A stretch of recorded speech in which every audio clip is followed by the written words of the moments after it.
I hate like just let the fucking skill decide. Don't let like bullshit like that happen. Oh, the Oh well. speech in the choir over here, my friend. Yeah, These it's like that could have been like a really fun competitive match between like two players, but whatever. I mean, it was competitive, but yeah, Oh whatever. yeah. Moving on. I mean, I was Moving on. screaming at my TV the other day about it. I get it. I will say that the team looks good Yeah, though. Scott looks good. I mean, the yeah, cards. no. There's nothing after this, right? What are they gonna? There's nothing. This has to be the end Yeah, game. no, they're Yeah. yeah already on FC 26. You got Yeah, it, my that's friend. it. Yeah, which is I get it. I mean, Copa America. That'll pretty much segue. It's amazing. Do you remember San Diego Loyal? Remember talking about them a while ago? I don't know if you remember them. Um, It's a team in the USL. maybe. Well, it's not.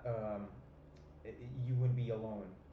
They got disbanded a couple years ago because a franchisee came in and spent like $100 million on San Diego FC, I think they're called in the MLS. Uh-huh.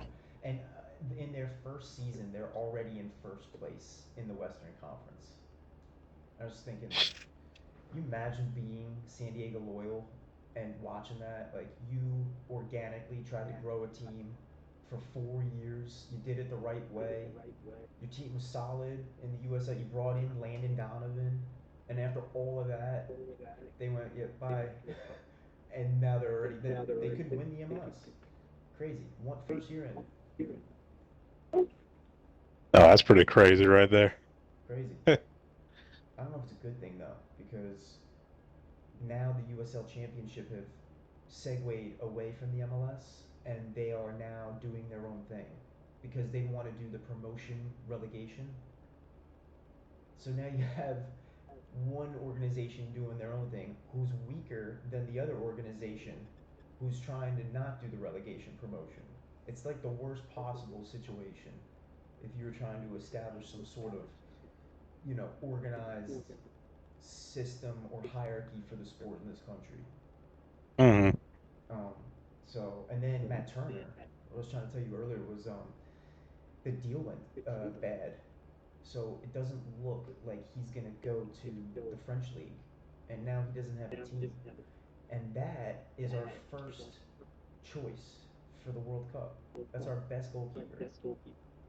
And he might not have a team. That's crazy. Yeah, man. It's just, So is there like a rule that like he can't play like in the World Cup if he doesn't have like a domestic team? that's a good question. I don't know. I Yeah, would, 'cause it seems to me like they just pull up like whoever. I don't know. That's a really good question. Because if, I would assume no, because then I would guess that the international, like FIFA, might do things different than UEFA. Hmm. You know how they are with the rules. As long as there's money involved, they'll bend them if they have to. Yeah, because I was gonna say Portugal seemed to make like time for Pepe like all the time, even though he was playing for like FC Porto. Oh yeah, that's right. Well, because they needed him, right? Yeah, it makes sense. Even when he was like, freaking 40 40. years old. Yeah, he was still up there starting on the squad. He's Like like, I bye. get it. It's like, respect. He's the veteran. In his day he was the shit. He was Real Madrid, played for Real Madrid. Can't say anything. Yeah, but I mean, it's not looking good for the men's national team. And then they're trying to get rid of Weston McKennie at Juventus. They're trying to sell Mm. him to Atletico Madrid on like a deal where they'd also pick up a player from them. I think it's their right back. Just like, okay, so now that's our second best player. And then Gio Reyna, he's not even, I don't even know where he is. He's at Dortmund. Yeah, isn't he still injured? I think he's not even injured. It's just, for whatever reason, that guy just doesn't get along with a lot of the coaches that he played. I think part of the reason why that is when you grow up and your dad is the coach, because his dad was Claudio Reyna. I don't know if you know who that was. Claudio Reyna's No. he's like an actual like MLS icon. That guy, like, was one of the pioneers in the country growing up, and his son is Gio. And I think when you grow up and your dad is always the coach and always is able to be basically the guy who he's gonna play you, and you go from that to now there's some random coach in Germany. I think it's a weird dynamic that he's not used to, and Right. you know what I mean. And then it affects your relationship because that's the other thing too about soccer. It's like your relationship with the manager matters. Unfortunately, like you can't be a dick to your manager because he won't play you. He'll find a reason to sit you on the bench. Hmm. And there's been reports that he's in the past had some issues with coaches.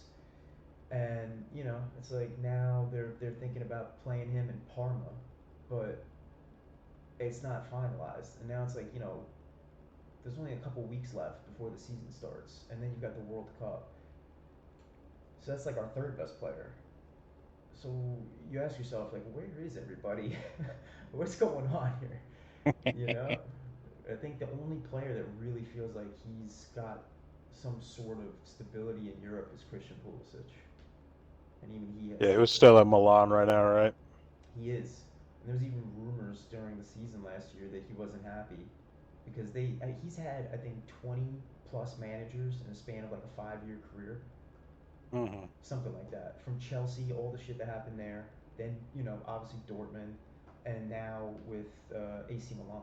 Like he hasn't really had a team where he's been able to settle in. Sane players, no bullshit with him being sat on the bench, none of that. So it's really interesting.